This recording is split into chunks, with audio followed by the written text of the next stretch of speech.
Boa tarde pessoal, aqui quem fala sou eu, Lucas Queiroz. Bem, apenas estou fazendo esse vídeo por um pedido de um inscrito meu que pediu para refutar o paradoxo do Epicuro.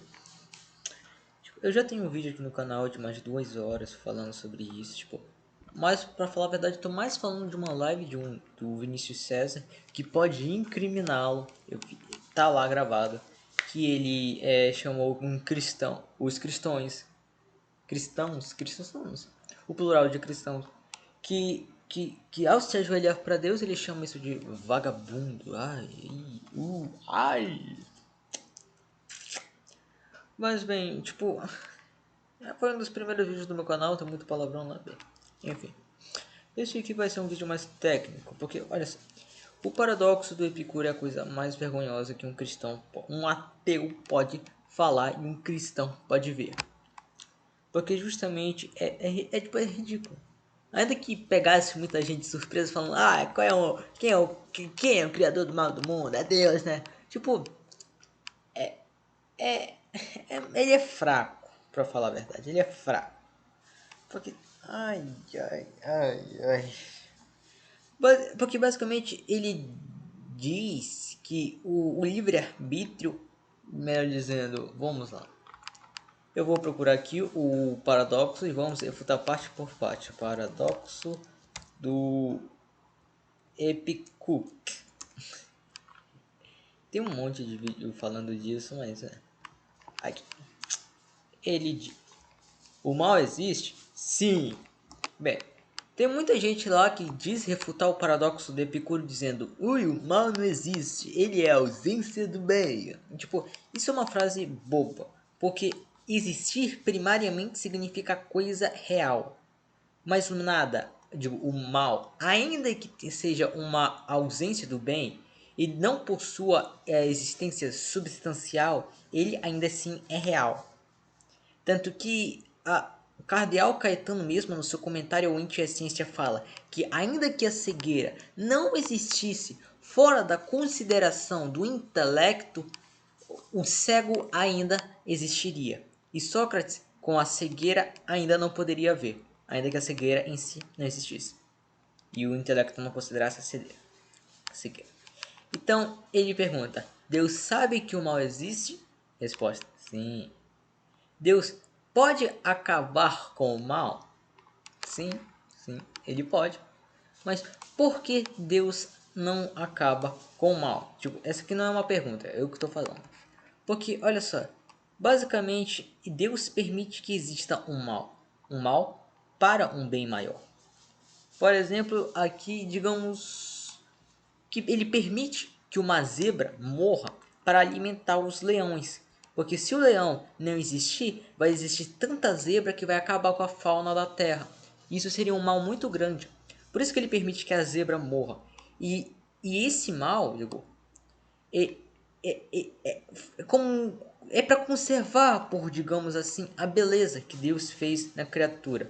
Eu não estou dizendo que o mal é necessário, não, mas ele querendo que a beleza seja por si, ou seja, independente de Deus, por assim dizer, autossuficiente. Desculpa. Ele permite que alguns males existam para que a própria ordem das coisas produzam um bem. Como, por exemplo, um homem ficou doente.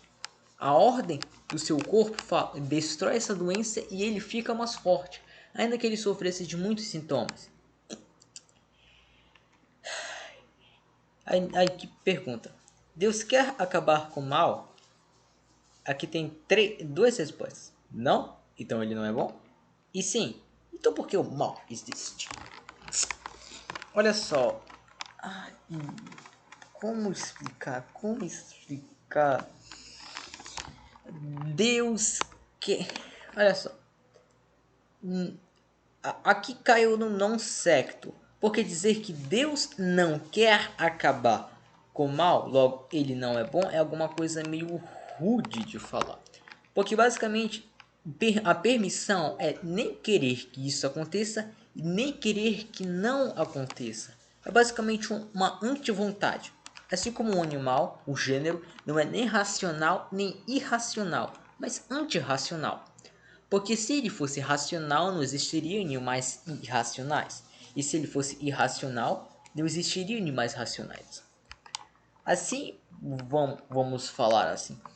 Deus, ao não querer que o mal existisse, ou seja, só permitindo a vontade, permitindo que o mal existisse, como eu falei aqui, que a permissão é nem querer que aconteça, nem querer que não aconteça, ele não pode, por isso, como eu disse antes, ser taxado de mal. Porque a existência de um mal permitido por Deus é um bem. Porque a partir deste mal surgem muitos bens. Como no caso da zebra e dos leões, que eu expliquei. E eu digo que o mal menor é um bem, como disse Aristóteles no Ética, porque basicamente dele flui um bem. Assim, até o mal que Deus permite é, ao menos analogicamente falando, um bem. Então, não se segue que Deus, não querendo acabar com o mal, que ele não seja bom. Mas vamos continuar. Então, por que o mal existe, caso nós digamos sim? Aqui tem 3 respostas. Por causa de Satã, para nos testar e por conta do livre arbítrio. Olha só. Ai. Porque, cara, aqui, olha, o livre arbítrio, Satã e para nos testar são motivos particulares. Bonde, se existe um motivo universal que prova que a existência do mal é de certa forma um bem, caso seja permitido por Deus, quaisquer destas 3 respostas, digamos, não poderia infringir naquilo que nós acreditamos. Porque, por evidente, as 3 respostas estão certas. São muito mais que certas. Porque a partir de Satã que o mal veio no mundo. Não posso citar o nome do inimigo.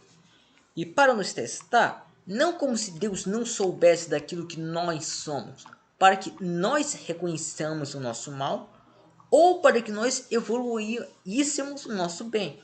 Posso citar, por exemplo, o caso de Jó, que ele permitiu que o inimigo lhe destruísse, tipo, arrasasse ele, para ele evoluir. E isso é um mal maior, digo, um bem maior. Porque Jó recuperou tudo aquilo que ele perdeu. E isso pela sua fé em Deus. Então, não se segue que se ele é onisciente, já sabe o resultado e não precisa nos testar. Porque além dessa resposta ser, digamos assim, mais conveniente do que necessária, nós podemos dizer que eles nos testam para que nós reconheçamos o nosso bem ou para que ou o nosso mal, ou para que nós evoluíssemos no bem. A segunda resposta lá,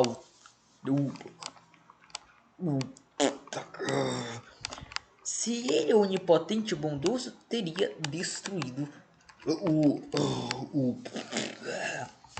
bem, isso também é mais conveniente do que necessário. Por isso que o pulo do gato desse paradoxo fica na questão do livre-arbítrio. Porque, como eu disse, Deus permite que existam alguns males para que deles exista um bem maior. Assim, ele permite, por enquanto, que o inimigo exista para que dele flua muitíssimos bens. Quais são esses bens? São infinitos. Eu não posso citar todos porque quem sou eu? No entanto, nós podemos reconhecer isso universalmente pela premissa que eu já falei, que é mal, digo, bem maior, etc. Mas, como São Tomás aqui não poderia dizer, o artista ele dispõe cada parte da casa em uma posição. E isso por conta da sua sabedoria. Assim para conservar a ordem do mundo que implica-se em graus, tipo, em gradações do ser. E não somente isso, implica também em gradações da beatitude. Assim, é de certa forma sábio que Deus condene alguns e salve outros. Assim como um artista coloca esta pedra aqui embaixo e a outra lá em cima da casa. E isso não implica que Deus é mau. Porque basicamente ele nos condena não nos salvando e não nos predestinando ao mal, como os calvinistas pensaram. Assim, somente nos abandona no mal, fazendo com que nós sejamos meritosos nas culpas e íssemos para o inferno. E isso não para demonstrar que ele é mau, mas para que ele é justo, que ele é justo. Assim ele condena o mal e salva o bem que ele predestinou para ser salvo. Isso sabe, isso é ser misericordioso e assim ser bom. É claro que esta é uma questão extremamente complicada, ainda mais para uma pessoa que tem pouca fé, que não conhece, não consegue falar assim, porque não consegue aceitar as ações de Deus. Ele sempre precisa questionar. Olha só, Deus age em mistérios. Você já pode estar bufando de raio, pensando, esse Lucas só sabe responder isso. Não, porque tipo, realmente eu não sei por que existem certos males particulares no mundo. Digo, particulares, no universal eu já citei a resposta.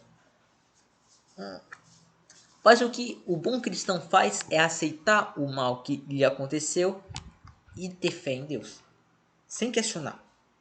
É claro que você pode questionar, fazer 4.000 páginas de questionamentos, não para acabar com a sua fé, mas para dar respostas a si mesmo. E quando não alcançar as respostas, somente reze a Deus. Eu posso citar a história de um santo e tipo, ele foi para Paris e tava tendo aquele debate lá sobre tudo, a predestinação, livre-arbítrio, os calvinistas, os tomistas, para lá, conversas. Aí ele deu uma crise de fé terrível nele. Terrível. Porque ele não sabia a resposta. Tipo, ele sabia que eram os lados dos tomistas. Só que ele ficava com aquele negócio lá, por quê? Por que Deus? Por que isso? Até que um dia, ele, no ápice da sua dor, ele se jogou numa imagem de Santa Maria e disse, quaisquer que sejam a vontade de Deus, eu sempre o amarei. E a partir disso, ele perdeu sua dúvida, essa sua maldição. Isso é uma história muito linda, essa história é muito bacana. Bem, aqui, então por que o mal existe? Com a resposta do livre-arbítrio. E ele diz, Deus podia ter criado um universo com livre-arbítrio sem o mal? E tem duas respostas. Não, então ele não é onipotente. E sim, então ele não é bom. Ai, ai. Todo esse paradoxo poderia ser resumido em Deus permite o mal para a existência de um bem maior. Logo ele é bom. Mas tipo, caramba.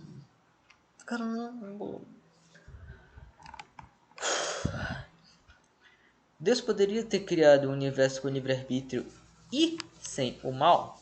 Alguns dizem não e outros dizem sim. E eu faço uma distinção aqui. Sim e não. Como assim? Desculpa, eu tava querendo arrotar. Bem, ele pode criar sim o universo com o ser humano num livre-arbítrio, a qual pode fazer o mal caso o ser humano ainda não tenha a beatitude. A beatitude, no entanto, é alguma coisa exterior à natureza humana, onde somente pela misericórdia de Deus, ou seja, ele não nos deve nada ao criar nós com essa capacidade de fazer o mal bem, mediante o livre-arbítrio. Mas quando Deus nos cria na beatitude, como no caso de Santa Maria, Mãe de Deus, nós não podemos fazer o mal. Não porque ele destruiu o nosso livre-arbítrio, mas porque ele adicionou uma coisa em nós, onde o nosso livre-arbítrio elege o que é bom. Isso não destrói o livre-arbítrio. É tipo, imagine só o nosso olho. E caso Deus não queira que alguém faça algum bem, como no caso das pessoas que vão para o inferno, ele coloca uma mão no seu olho. A pessoa não fica cega por ter a mão no olho. Não, ela pode fechar o olho, abrir, etc. Mas ela só vai ver a escuridão. Assim, imaginemos, se o olho sempre visse o que é mal e Deus tampasse o olho, o olho não iria ficar cego. No entanto, ele não viria mais o que é mal. Ele somente veria, por assim dizer, o bem. É claro que eu estou tentando explicar o negativo pelo positivo, mas é só inverter as coisas que você vai sacar a minha ideia. Mas então, por que Deus criou Adão e Eva sem o livre-arbítrio, digo, sem a beatitude? Por quê? Porque isso? Deus é mau, então eu digo, não. Porque, como eu disse, ele não nos deve nada. E somente por misericórdia ele nos dá a beatitude. Logo, ele não nos deve nada. E assim, não nos devendo nada, ele, eu vos digo, não é mal em não nos dar. Tudo bem? Porque a misericórdia é você fazer alguma coisa além da justiça. Imaginemos que você está devendo R$ 200 para alguém e você o dá 300. Esses 100 excedentes são sua misericórdia. Você não seria mal em só pagar 200. Assim, sendo a beatitude sendo alguma coisa externa ao ser humano, não lhe completando em definição, Deus não seria mal ao não dar ao ser humano a sua beatitude. Assim, e também porque Deus nos criou sem a beatitude, eu vos respondo dizendo que na criação, lá nos 6 dias, a ordem era do imperfeito para o perfeito, do interior para o exterior. Assim, primeiro Deus criou a matéria informada, ele acrescentou a forma, e depois da forma, ele acrescentou o seu formato e as coisas que vêm sobre este formato.